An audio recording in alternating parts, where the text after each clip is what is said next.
do? How do I begin to read my Bible? How do I take this and begin to read it? So let's have some fun here today. Number one, we have to start by picking a translation. Someone type that in if you're watching. A translation. Now, the Bible was originally written in three languages. The Old Testament primarily in Hebrew, like 95%. About 5%, some scholars, say was written in Aramaic. We see that especially in the prophet Daniel. There's some Aramaic writing.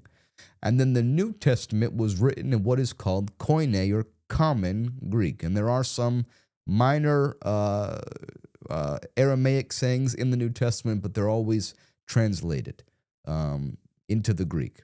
So the Old Testament is Hebrew. We'll just say this for simplicity. Old Testament Hebrew, New Testament Greek. So unless you're a Hebrew or Greek scholar, that's no good to you. That's no help. And so we have what's called translations that have taken the original Hebrew and Greek manuscripts and translated these manuscripts into English or your known language. There's Bibles in Spanish, Bibles in Russian, so on and so forth. But I'm speaking primarily to an English-speaking audience. And so that's what we're going to cover is English-speaking translations today. And, if the demand is high enough to look at some Spanish translations or other languages, I'll be happy to help you with that. But today we're going to look at some English translations. So there's three types of English Bible translations. I want somebody to type these in if you're watching, but please take notes. Number one, we have what's called formal equivalents. Formal equivalents. And these are Bible translations that are form-driven, or what we call word for word. These are translations that do their best to take the literal Hebrew word and convert it to its literal English counterpart, or for the New Testament, the literal Greek word and translate it to its literal English counterpart. Some examples we have for this are the King James, New King James, New American Standard Bible, English Standard Version, and so on. So these are word for word, and these are often much more difficult to read because they don't follow the English flow as best as they could, because they're doing their best to follow the Hebrew flow in an English translation and follow the Greek flow in an English translation. Hope that makes sense. Next, we have what's called dynamic equivalents. Dynamic equivalents. And these are what we call meaning-driven translations. These are translations that take the spirit of the word for word, but they do their best to kind of, instead of go word for word, kind of go, I guess we'll say, they take what's being said in Hebrew and do their best to transform it into its proper flow if it had been originally said in English, if that makes sense. And so these are what we call meaning-driven, that they do, their focus is to draw out the meaning. What was the scripture saying, and how do we say that? Okay, I'll say it like this. Like, for example, in the book of Romans, let's say Romans chapter 5. What was Paul trying to write in Greek?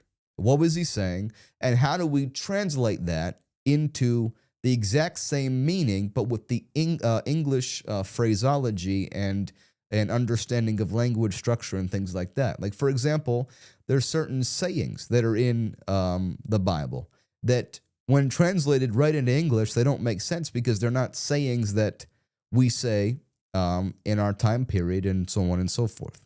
Some examples of these translations are like the NIV and a few others. The NLT, New Living Translation, is also a dynamic equivalence. Then there's what's called paraphrase translations. And these are what I call feeling for feeling translations. And these are not good. These are not worth reading, not worth studying at all. Some of the most famous paraphrase translations, if we even want to call them that, are the Message translation and the Passion translation. Paraphrase Bible translations focus on essentially taking what the Bible says and just reworking it into whatever the translator wants it to say. And so they add a bunch of words that were not in the Bible to begin with. They change even some of the meaning of the text. So these are translations that we want to stay away from. So let me show you a quick little chart, actually, that I received in Bible college that I feel is going to help us today. So we have here what I've already covered. So form-driven or formal equivalents, we have the New American Standard Bible, the New King James and the King James, the English Standard Version, the Revised Standard Version, and the New Revised Standard Version. And again, the further left we get, more literal. The further right, less literal. And so we have the meaning-driven versions, which are the NIV, New International Version, NAB, New American Bible, NJB, NRAB, JB, New Century Version, NCV, and then the New Living Translation. Then on the paraphrases, and these are Bibles I would avoid and I would never read. We have the Good News Bible, the JBP, which I've never heard of. The Common English Version, I believe, is the CEV. The LB, which I don't know what that is. The Message, and I will add the Passion Translation, which is rather new. So those are, I guess, a chart of kind of what I've discussed to try to help you see it visually. So the question is, now that we understand this, what should I be reading? So number one, I advise all people stay away from the Passion Translation, the Message Translation. Don't touch them unless you want to see what a bad Bible translation is and you have an idea. But stay away from those. I would also recommend that nobody living in 2023 should be reading the King James Version. And that's a hot take, but my opinion as to why I say that is because nobody speaks in King James Version vernacular anymore. And the King James Version is very confusing. It's a beloved translation. It's very poetic. It's very, it's well written. And it has its historical place. And, thank God for the King James Version. But there are much newer translations that have even better accuracy in their translation that exist nowadays that I would advise you read. So I am not a King James Version only person. I think that there's many, many new translations that do a great job that we should allow Brother King James to take a rest and pick up some of these newer translations that, doesn't mean they're newer so they're not as good, but they're newer, which means they've had more scholarship put into them. And we know that we're getting a very, very good, accurate translation of the Bible that is nearly 100% to what the original manuscripts would have said. So, what do I recommend? I recommend for new believers, especially for those who maybe are not, have never even read the Bible before, ever in life, to read the New Living Translation, the NLT. Dr. Billy Graham, one of the world's greatest ministers and evangelists, said this is the best Bible for unsaved people.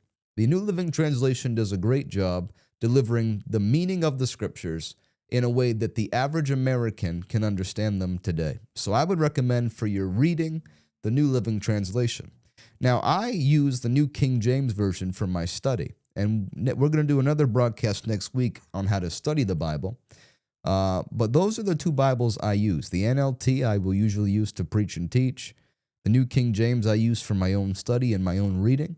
But if you're someone that's looking for a more word-for-word or formal translation that you want to read, but you're still new at things or you just struggle with, heavier versions, I would recommend the ESV or the English Standard Version. I feel that is a good mix between a formal and a dynamic translation, and it will be a help to you.